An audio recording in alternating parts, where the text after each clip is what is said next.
So let's do something that's brand new. So The Midwich Cuckoos, a new adaptation of John Wyndham's sci-fi novel from writer-creator David Farr, directed by Jennifer Perrott, Alice Troughton and Boko Sigfusson. Let's begin with a clip. This is a clip from the new version of The Midwich Cuckoos, which is on Sky Max.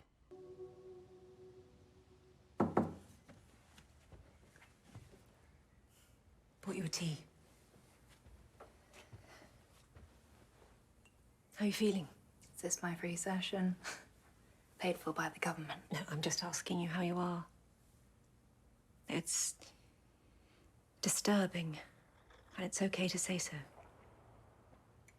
Actually, it all kind of makes sense. I mean, I knew that night had to be for something. The way that I felt right after, I couldn't put it into words. But now it felt like I was visited.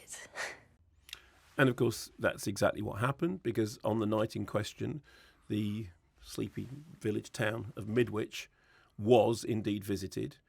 Everyone fell asleep. Nobody could get into the village. And then when they woke up, all the women of childbearing age are pregnant. Now, do you know the story of the Midwich Cuckoos? Had you read the book or anything? No, I have not read the book. Okay, well, that's basically the setup. So the source was written in the 50s, was famously made into a film in 1960 by Wolf Rilla called Village of the Damned, which will always have a place in my heart because some of it was filmed around my school in Elstree. I don't think you're going to London. Is it that one? That's the one. Village of the Damned. So you do know it, but you know it as Village of the Damned. Because actually it's probably better known now as Village of the Damned than as Midwich Cuckoos. There was then a remake of Village of the Damned later on by John Carpenter, which was absolutely terrible, which is a real shame.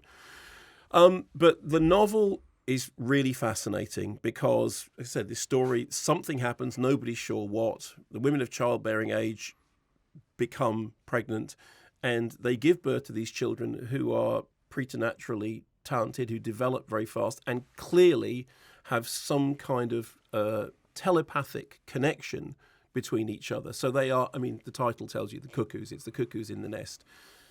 Where do they come from? How did they get there? How are they connected? And what are they doing? I wrote about the novel in my PhD because I was writing about paedophobic horror novels, novels about fear of children. And obviously I was relating this to things like, Exorcist and Rosemary's Baby to some extent. But Wyndham was always fascinating to me because when I was a kid, I used to read John Wyndham, Dave the Triffids, Kraken Wakes, Chrysalids, Chucky, which I think was his last of which I absolutely loved. And he had a really brilliant, eerie feel to his writing, which is quite hard to capture on film. Village of the Damned is very, very chilling. Midwich Cuckoos, this version, does something very interesting, which is it takes the story and it updates it. Firstly, it refocuses the story very much onto the female characters. So Keeley Hawes' Susanna Zellaby. In the original film, Zellaby is George Zellaby, who's played by George Sanders, and he's this kind of aging professorial character through whose eyes we see the story playing out. In this case, it's through Susanna Zellaby, who's a psychotherapist whose daughter is one of the women who become pregnant during the blackout. There's much more emphasis on the question of how those characters react, how they feel about what's happened to them, how they feel about weirdly enough, there's almost a subtext about, reproductive rights and control of your body in the way in which the authorities move in and kind of take them. They suddenly find themselves prisoners within the village, whether they're being held prisoner by the children or whether they're being held prisoner by the authorities. It gives it a very oddly contemporary edge. And at first, you think, well, the update's going to be difficult because in the modern age, how do you have the idea of anywhere that is isolated? Because nowhere is isolated from anywhere. And yet, because of the way that the narrative is refocused, that stops being an issue. They quite cleverly establish the rules of how the isolation works. Max Beasley is DCI Paul Kirby, who is this police officer who is involved in the original tragedy and then follows the case through and then becomes very attached to one of the children. And I went into this thing, okay, I love this novel, I love this text, and I love the Wolf Rilla Village of the Damned. How are you going to manage to give me a new version of it that works? And I think this really does. Firstly, I think that the refocusing works brilliantly.